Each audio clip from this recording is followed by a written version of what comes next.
I will now request our last panelist, MS Josiane Noun from Lebanon. And she could perhaps also highlight issues pertaining to women, women workers facing problems abroad, in addition to whatever she has to say, because this is not adequately covered, I feel, and she might be a good person, right person to comment on this. Thank you. Uh, Ms. Josiane Noun, please. yes. Hi, everyone, and thank you for organizing this panel discussion. I'm sorry I will not be able to turn on the video because we are having very bad connection in Lebanon.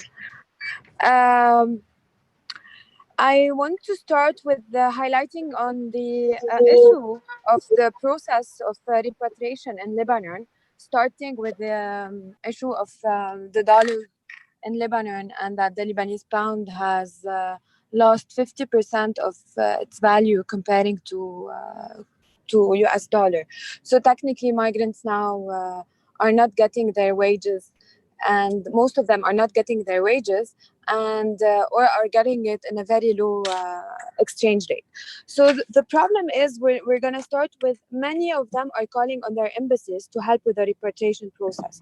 So last month we have a chaotic scene that occurred outside the Bangladesh embassy in Beirut, as we had around 400 Bangladeshis attempt to expedite the exit visa or to go back to their country. We have some other problems occurred, for example, such as in front of the Philippine embassy.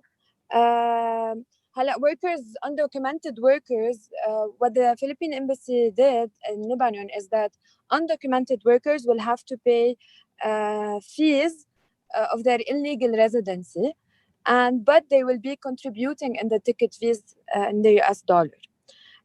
While other embassies and council in Lebanon, I'm gonna say, for example, the Ethiopian embassy, Kenya. We're talking about a small council in Lebanon. Maybe they lack of resources or financial capacities to support migrant workers in the repatriation process, to at least cover the penalty fees at the Giant Security, or even for the laissez-passer. They are even asking for the laissez-passer to be paid in US dollar using the exchange rate of the black market. We are facing this issue a lot, coming from the councils and embassies who are supposed to be protecting their nationals. And I would like also to highlight on the coordination process that is really challenging with all embassies and councils in Lebanon, because we don't have any focal point selected by the embassies and council on who to direct or to talk to in case of any emergency, protection issue, shelter, and even now with the repatriation process. For example, the Ethiopian Council was changed like 3 weeks ago, but until this date, we weren't able to even contact and to at least to know how to coordinate for the whole process. And another issue is that recently the embassies and councils have released a joint statement with the ILO. I'm not sure if it was with the ILO, but demanding to modify the kafala system, while us as civil society in Lebanon, the majority of civil society in Lebanon, we are demanding to abolish the kafala system because it is we call it the modern slavery. And they all know how migrants are treated under the kafala system in Lebanon. And finally, I would like also to highlight on the legal challenges that migrants are facing, that council and embassies have very small, they don't interfere, or they cannot interfere because maybe they lack of legal capacities, but we have several migrants who remain in detention centers for months and months just waiting for a ticket fees to be provided by the embassy or the council. And sometimes we go for fundraising campaigns for any issues, and even sometimes these ladies are pregnant, remaining in detention centers and demanding their councils and embassy to pay the fees, but we get no response.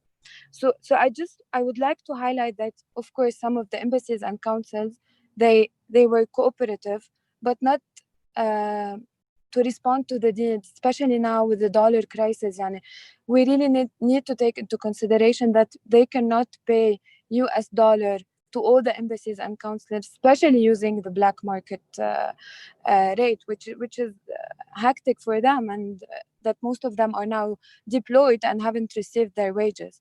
And we need more cooperation and coordination with the civil societies, because believe it or not, in Lebanon, we are the one acting and towards really protecting the migrants and making them go home safely.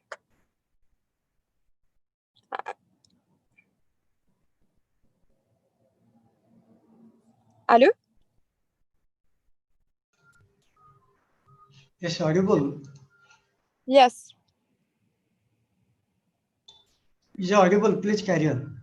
Yes. So, and also, I would like to just take it to brief or to say regarding the Ethiopian migrant workers who are now stranded in front of the council. Now the new council did a good initiative. He reopened the shelter again, and he's now accepting more migrants in the shelters. But the shelter conditions are not that good comparing to how the shelter conditions should be, because we know they lack of budget, they don't have the capacities, but of course they can always coordinate with the civil society. We also have the issue of the migrant workers. They don't know the number of the embassies and council that they can contact in case of any emergency, or they want to go back to their country. And we have started the repatriation process and the documentation of the files who wish to go back to their country since, I'm guessing, since April or May. But until this date, okay, some of them returned like 10% or 5%, let me say, and most of them were through the Philippine embassy only.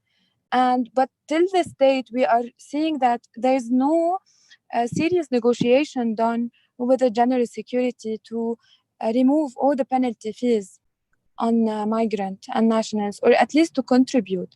So we need to see a common ground between the civil society, the diplomatic mission, and the government on how we can find a common solution to help these migrant workers go back to their country. And this is it from my side. I will be answering your questions. I'm glad to answer all of your questions later. Thank you, Josiane. I think you have at the dot 8 minute you have concluded. Thank you so much. You have raised really some very important points about coordination, developing a common ground,